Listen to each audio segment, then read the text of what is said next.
Wohlgeruch. Wohlgeruch. Jesus sagt, dass wir wie Salz in der Suppe Aroma für die Welt sind. Ein Leben, das Wohlgeruch und Segen verströmt. Wer wünscht sich das nicht? Ja, als Christen ein Wohlgeruch sein, ist doch super. Dann würde ich sagen, schauen wir doch mal, was es da für Zutaten braucht, um so einen richtigen Wohlgeruch zu sein. Ja, was sollen wir denn da kochen? Mal schauen, was wir da so ein bisschen haben. Salz! Wenn wir mal Salz... Es heisst doch Salz. Salz ist immer gut, oder? Oh. Nein. Oh. Nicht fein. Vielleicht steht ja im Kochbuch etwas. Ein Christ mit Wohlgeruch. Ein Christ mit Wohlgeruch.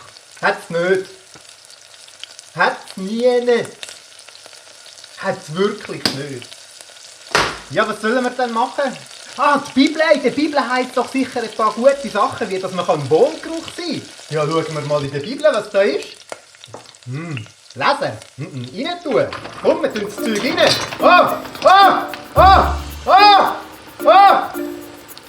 Es schmeckt mega fein. Es schmeckt mega fein. Wow, die Zutaten. Wow, was sagen wir? Es ist mega ein Wohlgeruch. Es ist so ein Wohlgeruch. Leute, es ist mega fein. Ein Wohlgeruch.